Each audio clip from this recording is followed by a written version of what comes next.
Let's get right into our second hour with Bruce. What we're going to do here is I'm going to rewind and have Bruce go through part of this again. His phone began to crackle, and we had several people say that it was not good. We want to make sure we get this memorialized properly. So let me again invite all of you to go to guests, and under Bruce's name you'll see the link to the abduction event. He's got terrific photographs inside the trailer, photographs of the trailer outside, photographs of the drill site.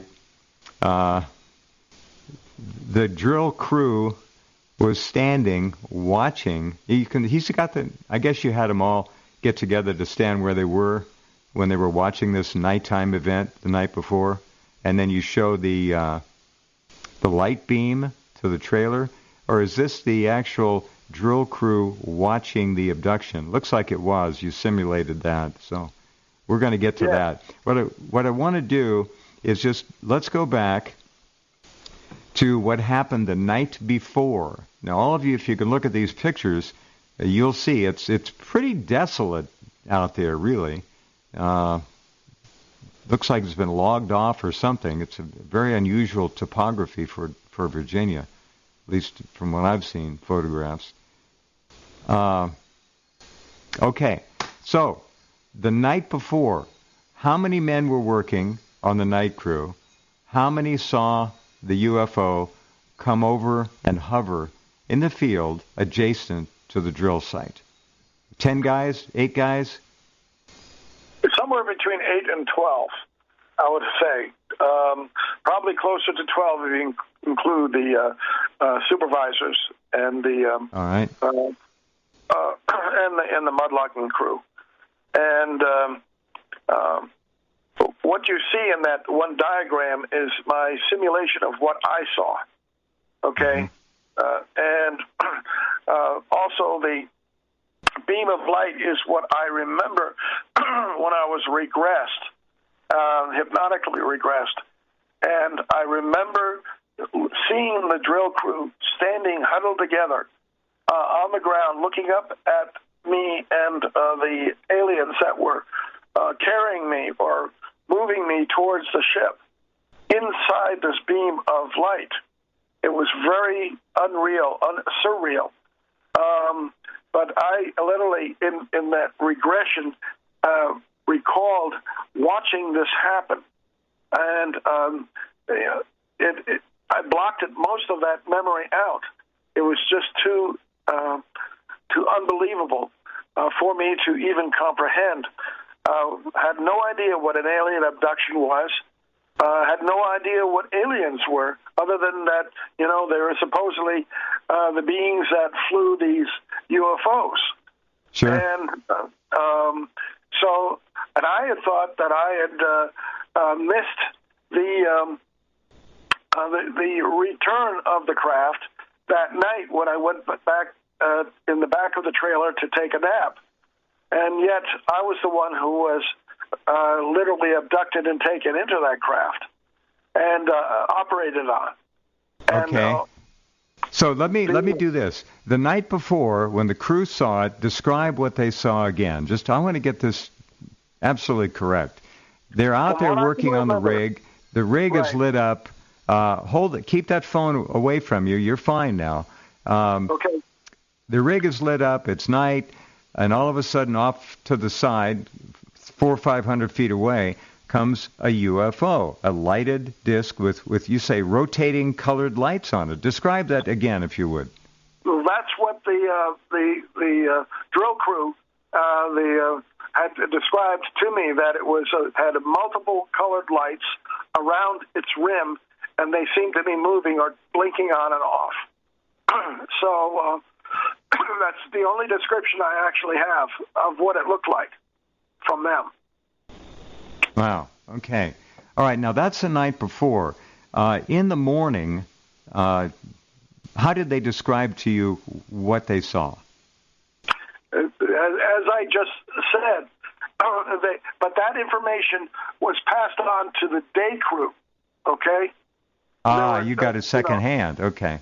Yes, I got it secondhand. And so it wasn't until the night that I could actually talk to some of these people that had been there the night before. And okay. they basically confirmed what I had heard the day crew tell me. And I think I'm trying to remember that tool pusher's name. And he told me in detail what he tried to do. And the entire night crew sort of laughed at him because he said after he had drunk a number of beers, he wanted to get into that truck and drive out there to see what that thing was. And as soon as he had put the truck into gear after he turned on the engine and started to move it, the craft took off. So that I do remember, that whoever was in that craft didn't want him to get close to it. So that's the only information I had, and I wanted to stay that later that night. I stayed up awake as long as I could, and then I really got tired, and I had to go to take a nap. And I told my drill mudlogging crew to come and get me if the craft returns. And we had different crews for the day and the night, both on the on the rig. Sure. And go get a drink. Get a drink of water. You need a drink of water. Go ahead. Get a drink of water. It's no problem. Okay, hold on. Get some Jim Beam if you want. I don't care. All right. This is the pictures really make this come to life when you look at the pictures. Again, the link is right below Dr. Bruce Cornet's name. Bruce, somebody wrote in and asked what your PhD is in, so go ahead and give him a quick bio on that. It's in geology and palynology. Palynology is the study of fossil spores and pollen, and I worked in the industry as a palynologist, describing the spores and pollen that are extracted from drill cutting rocks. And my responsibility was to determine the age of the rocks that they were drilling through. So I was giving them, a roadmap through the layers of rock to tell them where they were and what they were drilling in. And there were other paleontologists that did other things, nanofossil experts who described an age date of the rocks with nanofossils, and I described the spores and pollen. And I spent a number of years at Gulf Research and Development and at Exxon. Sure. And at Superior Oil doing that work. Right. Okay. Now, you got tired. You went to bed. This is the night after the original sighting. You went to bed in the trailer, and you said that there was a bunk bed below you.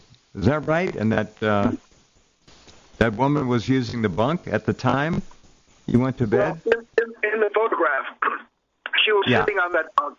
And I mentioned that as a reference point so you can know that where she was relative to the bunk that I was sleeping in, which was above her head. So you might actually be able to see a piece of that bunk. Okay, so you went to sleep in that trailer. Who else was in the trailer with you? Anybody that night? Well, there were two mudloggers, okay? Okay. And they were doing their job. And then the UFO showed up again, and they went outside with the rest of the drill crew, which they stopped drilling. They put the drill stem and motor into neutral, so it wasn't turning or drilling, and they all grouped together in this would be the southwestern quadrant of the drill site, and getting as close as they could to the craft that was hovering over the field. And after I was brought back and opened up the mudlogging door, I looked out, and nobody was on the drilling rig. And I said, "Where's everybody?" Because nobody was in the trailer. And I looked to the right over on the corner of the drill site, and there they all were huddled together. I don't know how close they were to each other, but they were all there, looking up at these lights in the sky. And as soon as I had vision of the craft, it took off. Uh-huh. So I got a very brief glimpse of it. And then the crew started to come back to their stations. And when Rick and Karen got back to the mudlugging trailer, I asked them, what were you doing? And they said, we were watching the UFO. And I said, why didn't you come and get me? And Rick said, we did, but you were not there. This did not compute. I said, I was in the bunk sleeping. Did you look in that bunk? And I took him back to the back of the trailer and pointed to the bunk and said, did you look in this upper bunk? And he said, yes. Yeah. You were not there. And then Karen, the other mudlogger, said, you remember we saw a large figure and three small figures floating through this beam of light outside the trailer as they brought me back to the trailer. So, okay, hold on.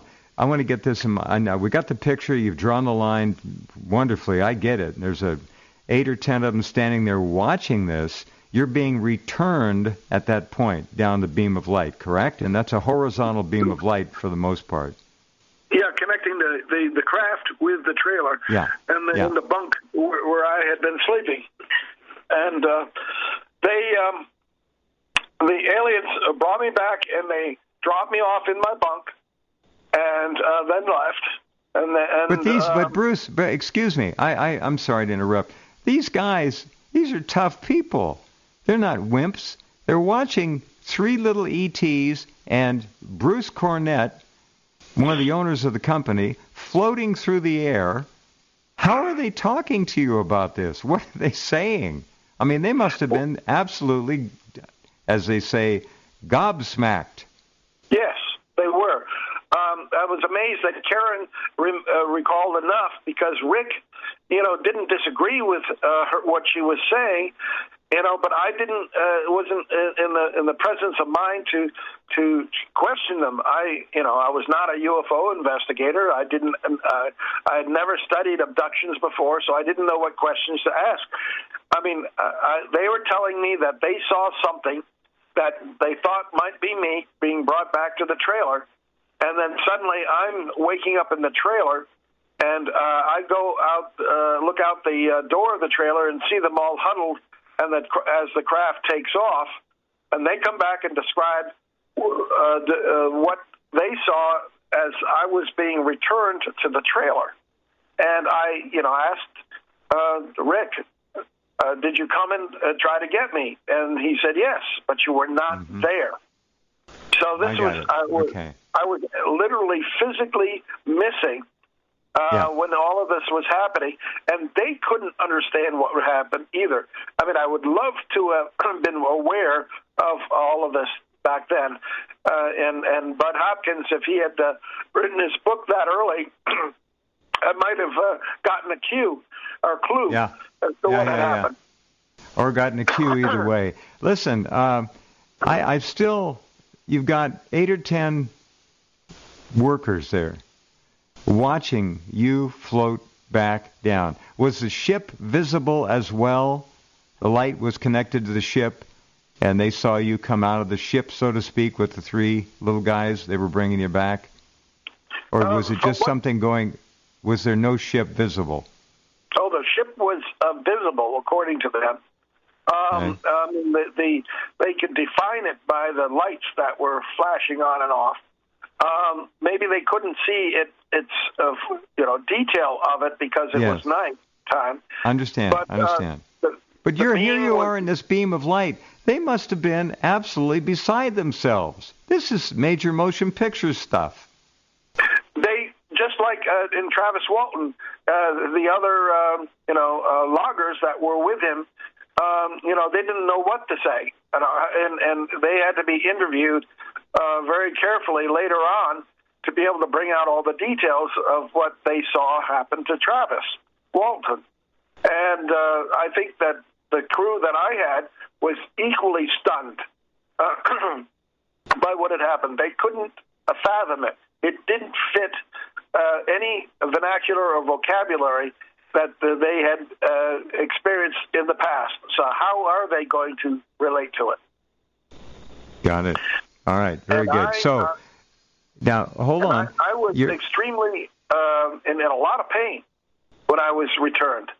I didn't know why. Understand. Okay, you were freezing cold. I got that. You have pains. I got that. We got that. When they watched you float back down that beam of light to the trailer, the three ETs and you, did they describe to you how you appeared to get back into the trailer? Unfortunately, the beam went to the backside of the trailer, which was away from them, pointed, that they couldn't get a good view of it. All right, very good. But they did see you float right to the trailer. This is amazing. Yeah. This is just an absolutely staggering experience to hear about. Okay, so you're back in the trailer. Did you have any immediate recall of what was done to you, or did 95% of it come from the hypnotic regression that you did, in fact, undergo later? Well, all that I remembered when I woke up was that I had this horrible nightmare of being in the presence of these strange beings. I did remember the aliens hovering over me and trying to and taking me through the wall, and that was so unconscionable. I couldn't understand it. That's not, as a scientist, it didn't make sense. So I just wiped it out of my memory. With a bad nightmare, the first thing you want to do is forget it. And that's what I did. Got it. Okay, very good. All right, so you're back to work the day after. Did people just sort of stop talking about this, as many do in these cases? What happened after? Yep. Let's say the day after. The day after, nobody talked about it at all. Uh-huh. I figured. All right. That's what happens. And this is also not to say that the ETs weren't around, just not being visibly around. And this was maybe the 8th or 9th abduction in your life. They had been tracking you for a long time. I think that's clear. Okay, so let's just wrap this part up. The crew went back to work. Situation normal, all screwed up, but nobody's talking about it. Did you strike oil? Yeah. Yeah, that's the amazing thing. I would hope so. Yeah, but it was never produced. And the bottom fell out of the oil market as we were drilling the previous well, the Horner well, and the price plummeted it. And so our benefactor, Cornet Oil Company out of Dallas, decided just to pull out. They would test one zone at the very bottom of the Horner well, and they tested the wrong zone. And when they came up with nothing, that was their excuse to bow out. But keeping meticulous notes of all of the oil shows that had happened and comparing them to the electric logs and the signatures on the electric logs for porosity and oil presence showed that for example, the Horner one well, we had to build a second mud pit just to hold all the oil that was coming out of the well. There was just so much of it, so many oil shows. We had over 1,500 feet of oil shows, which is outrageous. It's just, when I finally figured out how did all the analyses of the source rock, the oil shows, and the porosity, we realized that the basin was loaded with oil. I mean, hundreds of millions of barrels of oil. And the oil companies just walked away from it. It's still there, but now you're going to have a big trouble getting to it because due to urban sprawl and the city of Richmond growing outwards, you have $1 million mansions situated over the oil fields right now. It's like Beverly Hills there. Wow. And so in order to get in there, we know where the oil is. I mean, we did all the seismic and drilling, and we had about 7 wells that were drilled, and almost every one of them found oil. It was crazy, but nobody wanted to go and drill it again. The Exxon and Texaco paired up, and they went into the larger basin to the north, which is very large, and it extends all the way up to the Rose Garden of the White House, believe it or not. And they drilled 7 deep wells into that basin, going down 15 to 20,000 feet.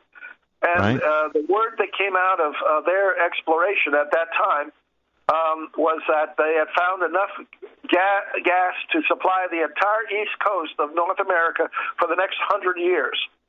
And they also admitted that they found oil, but they never told anybody because they were under attack from environmentalists who said that if you even have one oil spill there, it's going to contaminate the Chesapeake Bay with all of the fisheries and the oysters, and so they walled up every rig so that any leak of oil could be contained. And then, right at the height of their drilling, guess what happened in Alaska? The Valdez oil spill. Yeah, sure. And with that, they pulled out. They just walked away, and so we have these 2 basins in Virginia and Maryland that contain enough oil, to make us like Saudi Arabia. It's that See, amazing. Here's the lesson, and Bruce is just, as a professional geologist, just confirmed what I've been saying for 25 years. We have so much oil in this country. In fact, the planet does. The planet is swimming in oil. There'll never be a shortage of oil. Ever, ever, ever.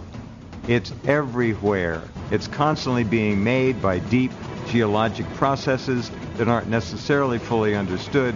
It's down there. The Russians have found it even at 40,000 feet. There is no such thing as fossil fuel. There is no such thing as an oil shortage or peak oil. It was all a lie, all a con job. Okay? All right. Now, when we come back, we're going to walk through with Bruce his hypnotic regression sessions about this abduction, which is obviously, again, major motion picture quality. That's some wild stuff to think about. Be right back. This is just a remarkable story. And if anyone out there has an abduction experience they'd like to share, you're welcome. Just let me know. I don't need your full name, address. We don't need any of that. We just want the information. Bruce has been abducted at least 9 times. We've talked about this for 26 years. Abductions often are serial events. It's like genetically tracing racehorses.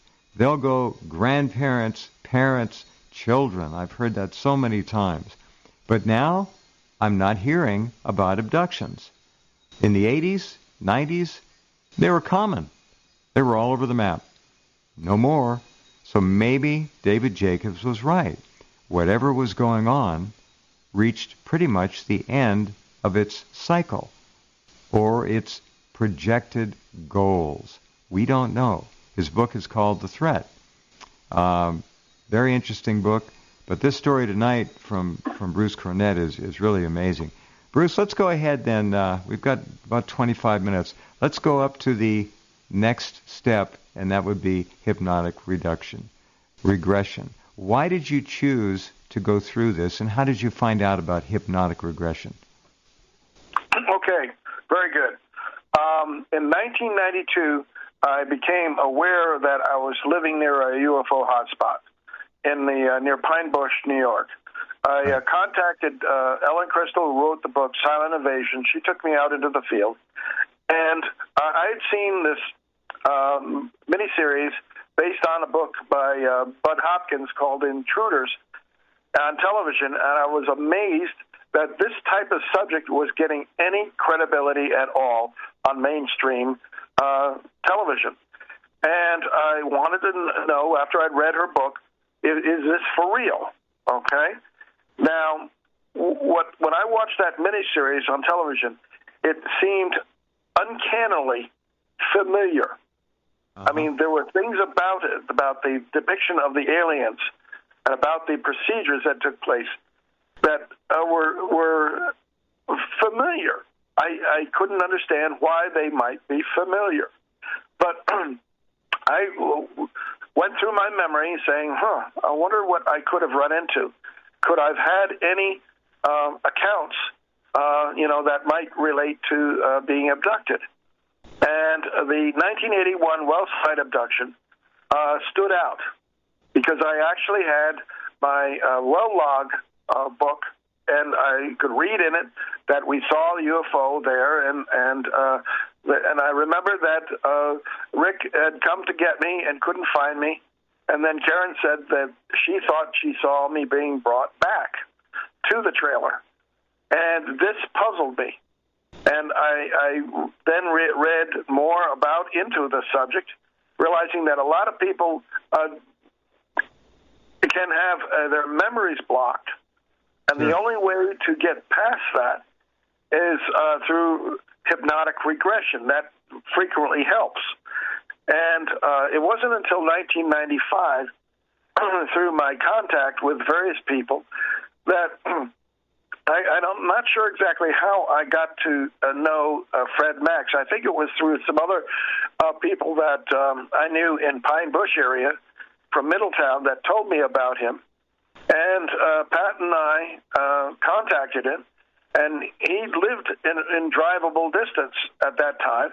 And so he was willing to hypnotically regress me. And so we drove out to his place, not knowing what I would encounter or what I would discover about that. I had no idea that anything other than a UFO showing up over the cut forest next to the well site had actually occurred. And so one of the things I did know is that after I had been returned, I had to go to the doctor because of a problem I had with my testicles.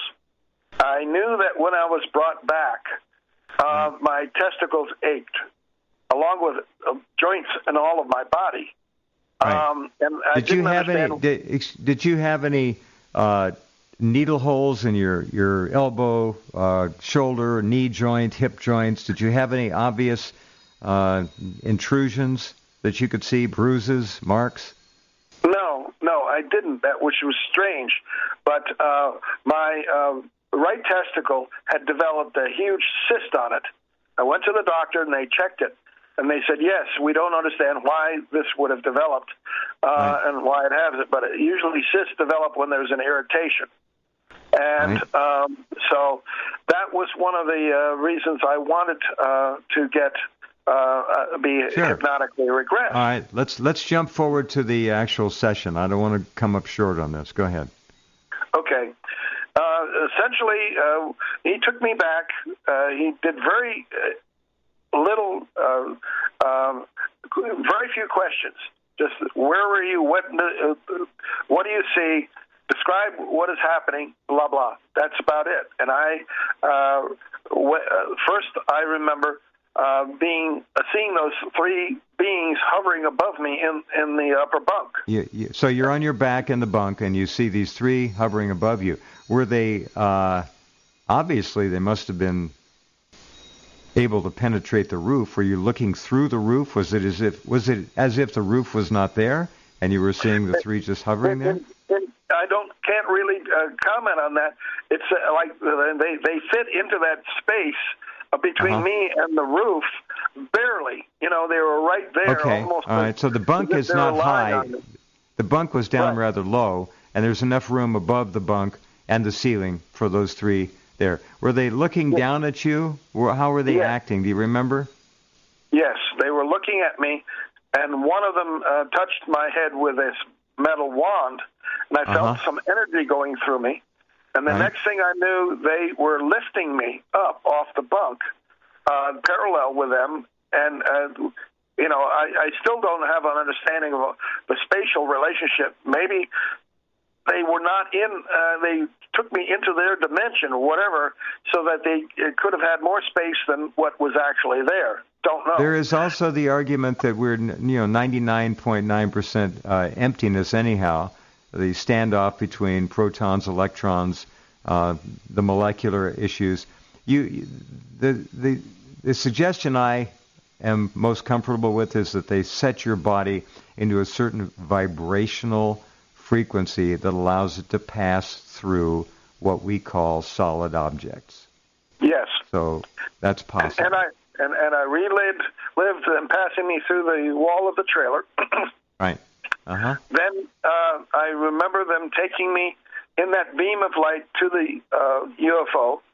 And were they giving you any message? I'm sorry. Were they giving you any messages telepathically that you remembered during the regression session? No.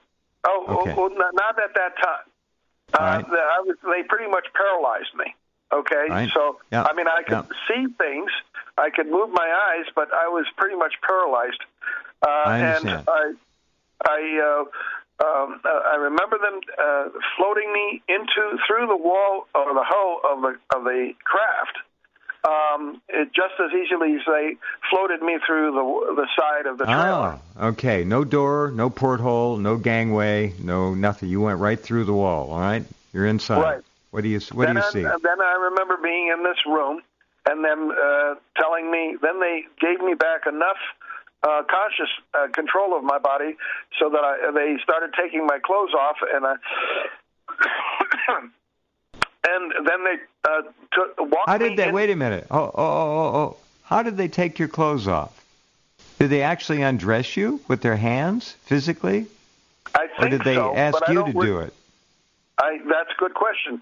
I may have helped them take it off because they told me that they needed to take my clothes off.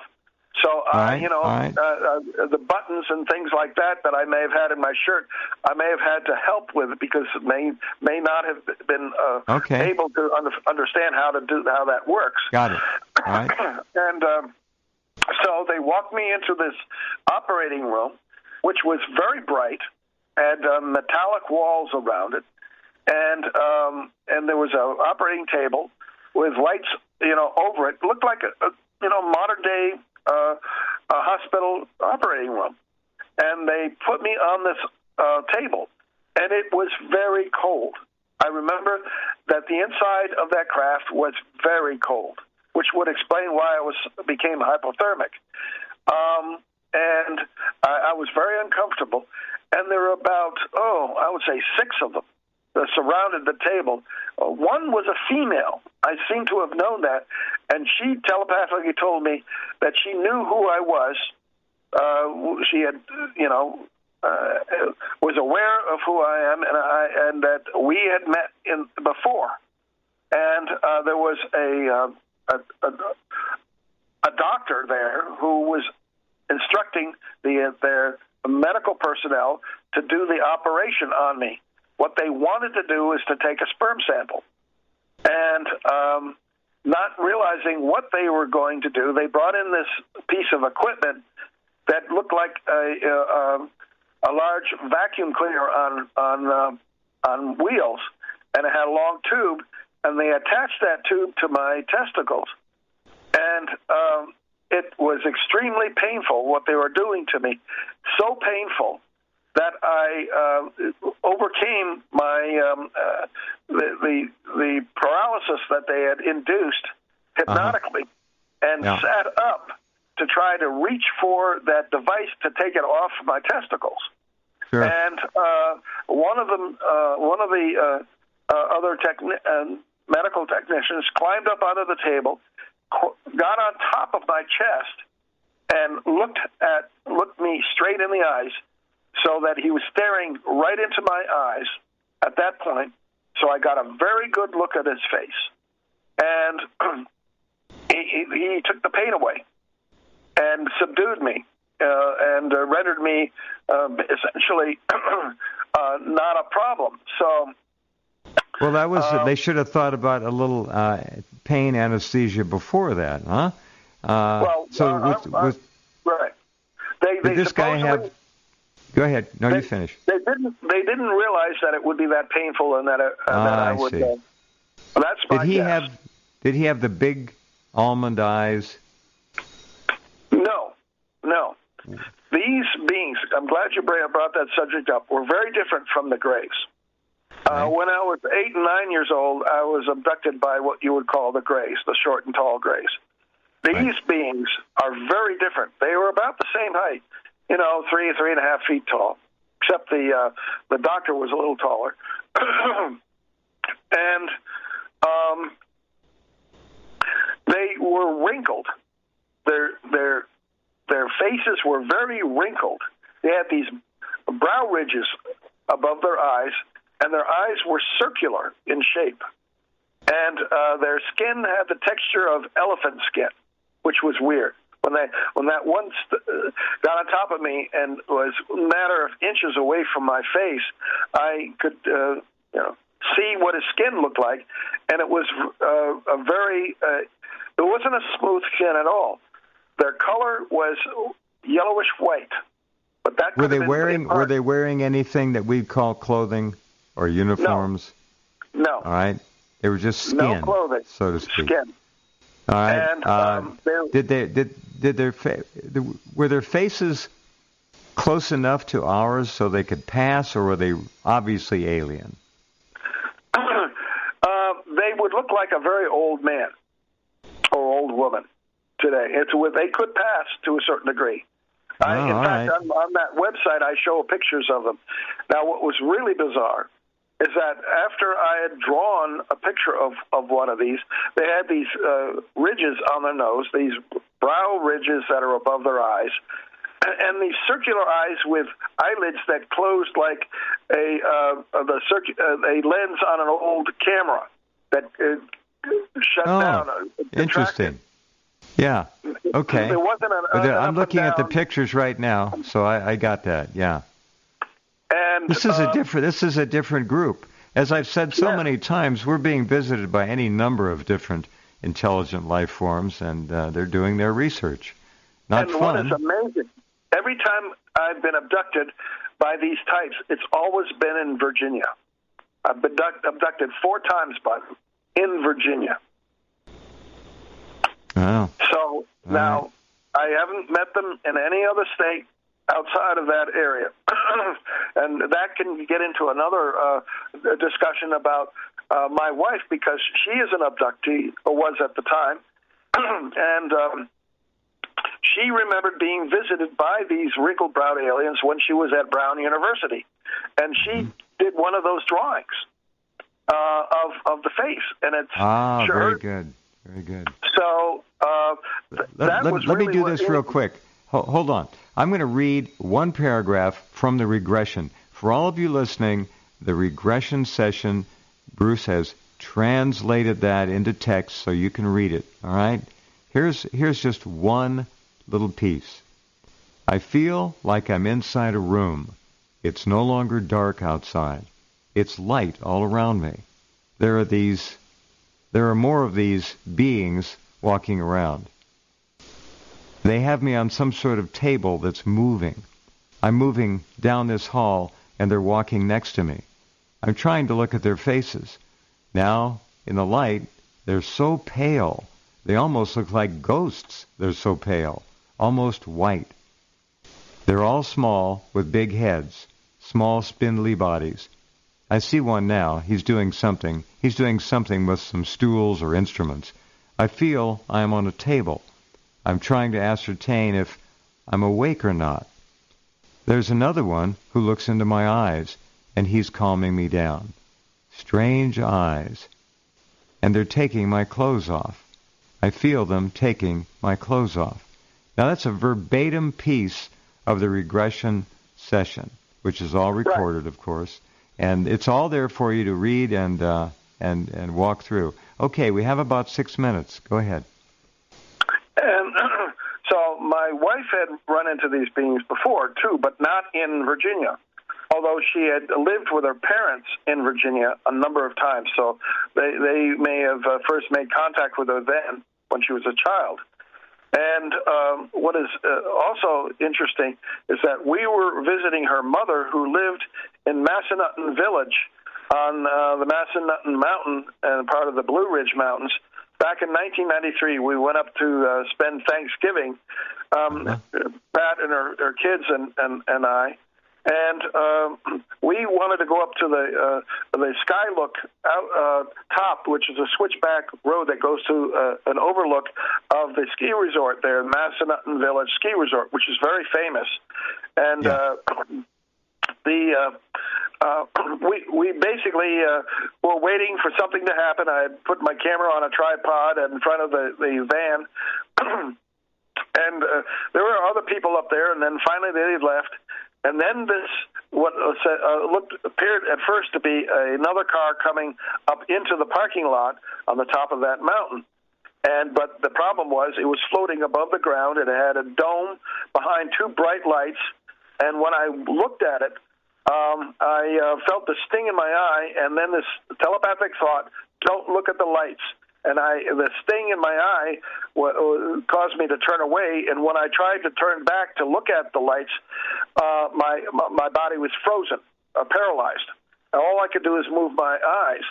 And I saw out of the peripheral vision of my eyes this top-shaped craft floating over to the van, the left side, driver's side of the van, and I noted that its lights were lighting the middle part of the trees that were in front of it, and then the lower part of the trees, and then I heard it hitting the gravel that made up the apron of the parking lot, and it was just a coarse gravel moving, like you could tell it was touching the ground.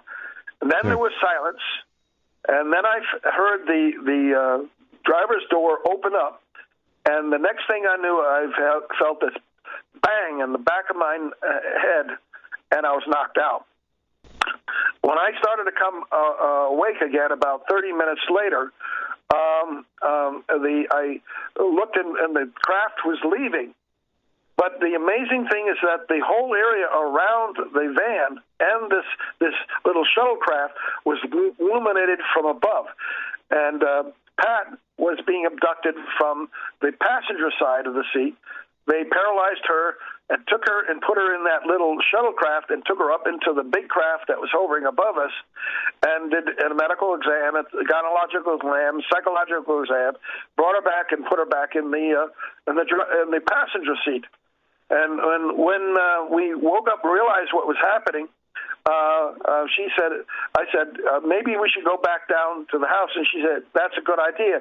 And I said, what just happened? Why is 30 minutes missing? And she looked at her arm and saw a needle track not over any vein. And when she later that day, when she got undressed, she found her brand new panties had been turned inside out and ripped.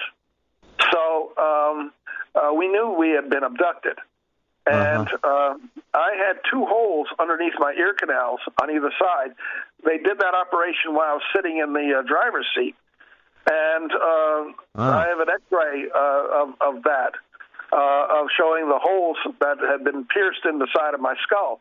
They apparently to put some sort of an implant or something in my brain. But that all happened on top of Massanutten Mountain. And what I find the most interesting and ironic about this whole thing is that her mother lived in an A-frame house on Hopkins Lane. Ah, funny. Isn't that wild? That is funny. For those of you who don't know, he's talking about Bud Hopkins, the late great researcher. So Hopkins Lane. And then you can find this webpage that I've done showing all the details, including a picture of the gravel ridge that the craft made when it touched down. So it was a trace evidence that the craft had actually landed on the ground and moved the gravel. So, and I have pictures of the hole in my skull and other things. So those trace cases are always particularly important and fascinating when there are physical marks of a landing or an event. I want to ask you real quickly, when you were younger, you were usually abducted by grays, little grays, taller grays, which are termed by many people to be a servant class, especially the small ones. They're workers, like worker bees. It sounds like you were attended to with this main event from the drill site by a group of medical professionals from wherever they come from. Yes. Isn't that strange? Yes, You don't and hear they that one wanted very my often. sperm sample. Yeah, And that's not the first time my sperm sample had been taken. One was taken back in 1967, and then I was led to meet my late wife, Bonnie, and she said less than a month later, after I had been abducted for a sperm sample, she had gotten pregnant. So, anyway, that's a whole different story. All right. Next time we'll do that. I want to hear this. This is absolutely fascinating. This is a classic. It's all there for all of you to read and consider. And again, if there are some of you listening, and I'll bet there are, who have had experiences that you can't describe easily, but who might want to try to share, love to hear it. All right. Thank you, Jeff. Well, hold on. I don't want to cut this off too short. We have to go in a minute. But do you have a final summary, comment, or statement you'd like to make about this? You've done a wonderful job explaining something that is virtually impossible to do, like you have. Go ahead. Right. Well, there were additional. I mean, the Massanutten abduction, the Wellside abduction, and then the following year, we went and visited her mother again at the same. And I was abducted from the bathroom. When I went to the bathroom. Next time. That's another one. Right. Next time. All right. Let's do that next time. Bruce, thank you. Have a wonderful weekend, and I really am grateful for you sharing all of this experience. We're going to fix the earlier part tonight, and it'll be a perfect recording. So, thank you. Excellent. Thank you so much, Jeff. All right. Okay, Bruce. Good night. Well, Dr. Bruce Cornet. There you go. All right. Hold on, and we'll be back with more.